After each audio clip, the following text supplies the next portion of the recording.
हमारी ज़मीन के नीचे एक बहुत बड़ा बैल खड़ा है और ये ज़मीन उसके एक सींग पर रखी हुई है। जैसे ही बैल थक जाता है तो ज़मीन को अपने एक सींग से दूसरे सींग पर मुंतकिल करता है। इसी दौरान ज़मीन हिलने लगती है और ज़लज़ला आ जाता है। ये ज़लज़ले के बारे में वो कहानी है जो मेरी नानी सुनाया करती थी। लेकिन आज साइंस की वजह से हम ज़लज़ले के बारे में माजी की निस्बत बहुत ज़्यादा जानते हैं।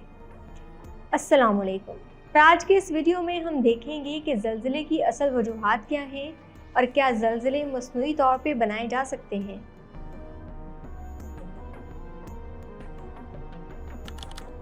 फ्रेंड्स, हमारी ज़मीन के सेंटर में इसकी कोर मौजूद है।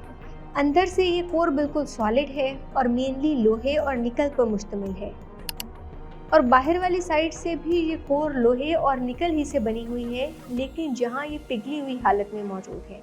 अर्थ की कोर का टेम्परेचर 4400 डिग्री सेंटीग्रेड से लेकर 6000 डिग्री सेंटीग्रेड तक हो सकता है। सूरज की सतह का टेम्परेचर 5500 डिग्री सेंटीग्रेड है, यानी कुछ जगहों पर इस कोर के अंदर टेम्परेचर सूरज की सरफेस से ज़्यादा हो सकता है। ज़मीन की कोर ज़मीन के कुल वॉल्यूम का तकरीबन 15% है। इस कोर के बाद है ज़मीन की दूसरी लेयर मेंटल का टेम्परेचर 1000 डिग्री सेंटीग्रेड से लेकर 3700 डिग्री सेंटीग्रेड तक हो सकता है। ज़मीन की ये लेयर ज़्यादातर सिलिकेट रॉक्स पर मुश्तमिल है और सेमी सॉलिड हालत में मौजूद है, जिसका मतलब है कि ये सॉलिड की तरह फिक्स शेप तो नहीं रखता, हाँ अलबत्ता ये लिक्विड की तरह इजीली फ्लो भी नहीं कर सकता। मेंटल का वॉल्यूम ज़मीन के कुल वॉल्यूम का 84% है। मेंटल से ऊपर है अर्थ क्रस्ट। ये ज़मीन की वो लेयर है जहाँ पहाड़, समंदर, दरिया, वादियाँ, इंसान और दीगर तमाम जानदार मौजूद हैं। ये अर्थ क्रस्ट ज़मीन के कुल वॉल्यूम का तकरीबन 1% है। लेकिन ये अर्थ क्रस्ट एक मुकम्मल हिस्सा या मुकम्मल स्फीयर होने की बजाय टुकड़ों टुकड़ों में मौजूद है। इन्हीं टुकड़ों को हम टेक्टोनिक प्लेट्स कहते हैं। टेक्टोनिक प्लेट्स की कुल तादाद तो 15 से 20 के दरमियान है, लेकिन इनमें 7 ही मेजर टेक्टोनिक प्लेट्स हैं। जहाँ ये प्लेट्स एक दूसरे से अलग होती हैं, वहाँ इनके दरमियान मौजूद दरारों को फॉल्ट लाइंस कहते हैं। अर्थ क्रस्ट के नीचे मौजूद मेंटल की डेंसिटी हर जगह यकसा नहीं है और ना ही मेंटल का टेम्परेचर यकसा है। कोर के करीब ये टेम्परेचर ज़्यादा होता है और ऊपर अर्थ क्रस्ट के करीब ये टेम्परेचर निस्बतन थोड़ा होता है। इस मेंटल में पिघली हुई हालत में मौजूद मैग्मा, जिसका टेम्परेचर ज़्यादा हो, वो ऊपर की जानिब उठता है, और जो भारी और ठंडा मैग्मा है वो नीचे की तरफ चला जाता है। नीचे ज़्यादा टेम्परेचर की वजह से इस मैग्मा का दर्जा हरारत बढ़ता है और ये भी ऊपर की तरफ उठता है, और ऊपर से निस्बतन ठंडा मैग्मा नीचे चला जाता है। ये सिलसिला मुसलसल चलता रहता है और इसी को कहते हैं कन्वेक्शन करंट्स। इन कन्वेक्शन करंट्स की वजह से टेक्टोनिक प्लेट्स हमेशा हरकत में रहती हैं, और टेक्टोनिक प्लेट्स की हरकत की वजह से जो एनर्जी बनती है वो एनर्जी इन प्लेट्स में स्टोर होती रहती है। और जब कभी इन फॉल्ट लाइंस पे लगने वाला प्रेशर इनके दरमियान मौजूद फ्रिक्शन से बढ़ जाए तो फिर इस खला से एनर्जी रिलीज़ होती है।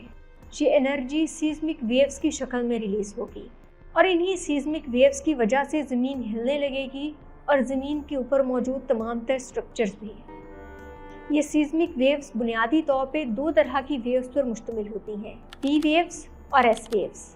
पी वेव्स शॉर्ट फॉर्म है प्राइमरी वेव्स की। ये लॉन्गिट्यूडनल वेव्स हैं और हाई स्पीड के साथ मूव करती हैं। लॉन्गिट्यूडनल वेव्स का मतलब है कि जब ये वेव्स ज़मीन से गुजरती हैं तो ज़मीन के ज़रात आगे पीछे हरकत करते हैं इन्हीं वेव्स की डायरेक्शन में, यानी इनके parallel. High speed P waves solid, liquid और गैस तीनों में से गुजर सकती हैं, जबकि एस वेव्स या फिर सेकेंडरी वेव्स सिर्फ सॉलिड्स में से गुजर सकती हैं। एस वेव्स ट्रांसवर्स वेव्स हैं, यानी कि इनके गुजरने पर मीडियम के ज़रात आगे पीछे की बजाय ऊपर नीचे यानी वेव के परपेंडिकुलर मूव करते हैं। कुछ उसी तरह की वेव जैसी कि रस्सी हिलाने पर बनती है। ये पी वेव्स एस वेव्स की निस्बत थोड़ी कम स्पीड रखती हैं। इन्हीं पी वेव्स और एस वेव्स की शिद्दत की मेजरमेंट रिक्टर स्केल करता है, जो कि 1 से लेकर 10 तक हो सकती है। ये सीस्मिक वेव्स सिर्फ ज़लज़ला नहीं लाती, बल्कि इनकी वजह से हमें ज़मीन के इंटीरियर की मैपिंग में मदद मिलती है, यानी कहाँ किस किस्म की चट्टानें, पत्थर या फिर मटीरियल्स मौजूद हैं। इन्हीं वेव्स की मदद से ज़लज़ले का एपिसेंटर, यानी वो एग्जैक्ट जगह जहाँ ज़लज़ला आया था, मालूम की जाती है। अब तक जो सबसे ज़्यादा शिद्दत का ज़लज़ला रिकॉर्ड किया गया है वो 1960 में चिली में रिकॉर्ड किया गया था और इसकी शिद्दत 9.5 थी। अगर आप earthquake.usgs.gov की वेबसाइट विज़िट करें तो आप रीसेंट अर्थक्वेक्स की शिद्दत, उनकी गहराई और लोकेशन जान सकते हैं। ये इन्फॉर्मेशन मुसलसल अपडेट होती रहती है, इसलिए आपको यहाँ आज आने वाले ज़लज़लों की डिटेल्स भी मिल जाएंगी। जब भी कहीं ज़्यादा शिद्दत का ज़लज़ला आता है तो कुछ साजिशी थ्योरियाँ भी मशहूर हो जाती हैं। तो क्या वाकई ह्यूमन एक्टिविटीज़ या फिर कोई साइंटिफिक डिवाइस ज़लज़ला ला सकती है? इसका शॉर्ट आंसर है यस।